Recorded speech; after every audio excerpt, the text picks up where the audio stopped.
à vous! Aujourd'hui une vidéo sur les relations toxiques. Parce qu'on n'en entend pas beaucoup parler, alors je me suis dit ce serait super de faire une petite vidéo là-dessus. Donc, au cas où le massage ne soit pas très clair dans relations toxiques, j'ai pris des définitions. Donc là, je vais vous donner la définition de relation dans le Larousse. Ensemble de rapports et de liens existants entre personnes qui se rencontrent, se fréquentent, communiquent entre elles. Voilà. Définition de toxique dans le Robertus, poison. Voilà. Qui peut être un toxique pour nous?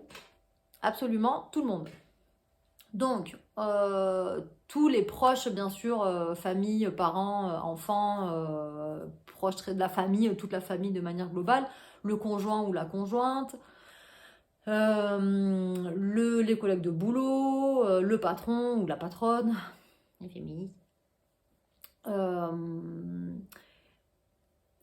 des inconnus, des connaissances, voilà, la toxicité peut se retrouver vraiment partout, et même soit avec soi-même, et aussi soit avec les autres. Parce que c'est pas toujours la faute des autres. Et non. Comment on peut repérer la toxicité? Donc c'est souvent avec la parole. Je parle vraiment de la toxicité qu'on va retrouver dans le quotidien. Ça peut être par le biais de conseils ciblés, trop ciblés en fait, qui deviennent presque des ordres. Ça peut être par le biais de projection des peurs. Quand on expose un projet à quelqu'un, il va se l'accaparer et puis il va faire comme si c'était lui qui le vivait et puis avoir toutes ces peurs qui vont apparaître et ils vont vous vomir leurs peurs dessus.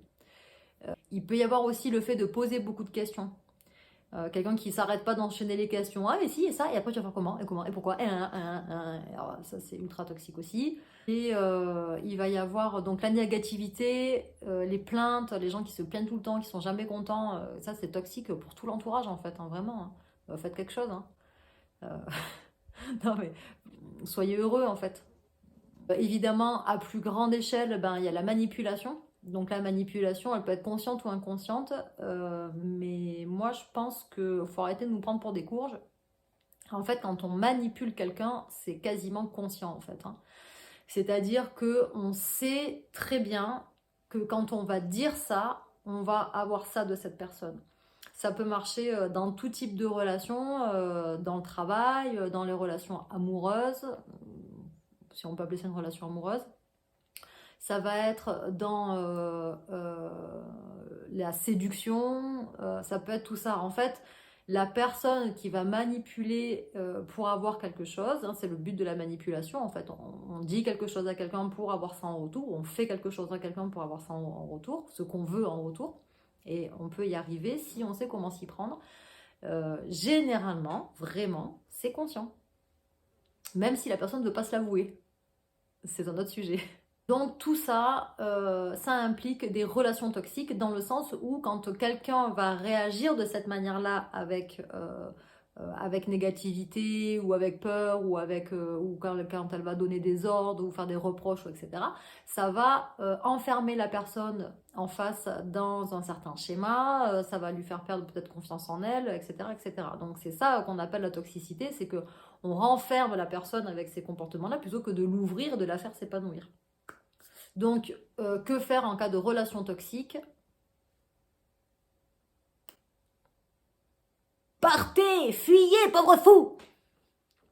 Franchement, selon le niveau de toxicité, il n'y a pas 10 000 solutions. Alors, il y a aussi autre chose que peut nous apporter ce genre de relation. Ça va être de nous forcer à poser nos besoins et nos limites. Surtout nos limites, hein, de savoir dire stop en fait, là c'est plus possible pour moi. Et nos besoins en fonction de ce que la personne nous ramène face à nous.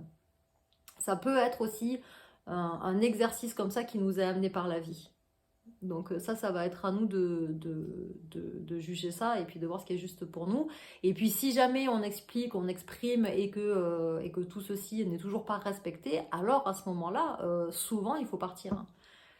Il n'y a pas 50 000 solutions. Donc oui, après, il y a des cas particuliers, quand quand c'est la famille ou quand machin, bon, je vous reçois en consultation si vous voulez, en visio ou en présentiel. Enfin bon, là, le principe, c'est d'expliquer déjà ce que c'est une relation toxique et comment on peut essayer de s'en défaire, essayer de comprendre le schéma global, en fait, hein, de tout ça. Il faut savoir aussi que dans les relations toxiques, il y a les autres envers nous, il y a aussi nous envers nous-mêmes, parce qu'on peut être aussi négatif envers nous-mêmes, on peut s'auto-juger, s'auto-plaindre, enfin voilà. Et là, on devient aussi toxique pour soi, hein. Donc c'est important de le voir aussi dans ce sens-là et de commencer à changer notre perception, changer notre mental, en fait, changer notre mindset et commencer à voir les choses autrement, de manière plus belle et positive pour pouvoir changer l'engrenage, en fait. Et puis, bien sûr, il va y avoir soi avec les autres. Donc ça, je l'ai vaguement dit au début, mais on peut aussi être le toxique de quelqu'un. Et ouais, en fait, on ne peut pas toujours donner la faute aux autres, et puis c'est toujours la faute des autres, et nous, on n'y est pour rien, on n'a jamais rien fait, pauvre petit gentil, hein. On a chacun nos parts de responsabilité aussi dans les relations, et c'est de voir à quel point nous aussi on peut être toxique pour les autres. Donc c'est important de s'observer aussi dans ces comportements. Si on veut que les gens en face de nous changent ou aient des comportements plus sains, il faut aussi que nous on puisse avoir des comportements sains envers nous-mêmes, mais aussi envers les autres, en fait, hein. C'est un système de circulation, hein. Ça va pas dans un seul sens, hein. On peut pas que s'attirer du bon et donner de la merde aux autres, en fait, hein. Ça marche pas comme ça, hein. Non, désolé. Bienvenue dans la réalité, c'est fini les bisounours. Eh ouais. Voilà, et donc pour finir ça, l'inverse de relation toxique, c'est relation saine. Vous devez sentir la différence de vibration quand même, hein. Donc, la définition de sain, S-A-I-N, dans le Larousse, c'est qui ne représente aucune atteinte pathologique ou anomalie. Donc là, c'est sain. Et si on arrive à avoir des relations saines envers nous-mêmes, avec les autres, et les autres avec nous, là, on peut considérer qu'on commence à atteindre peut-être un monde de bisounours. Pourquoi pas? Déjà, faudrait-il en arriver là? Comment est-ce qu'on fait pour avoir une relation saine?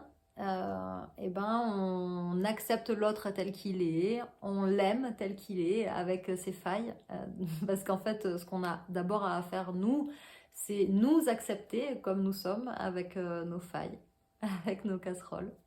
Et du coup, une fois qu'on arrive à faire ça, on devient aussi plus indulgent envers l'autre et on l'accepte aussi, on l'aime tel qu'il est.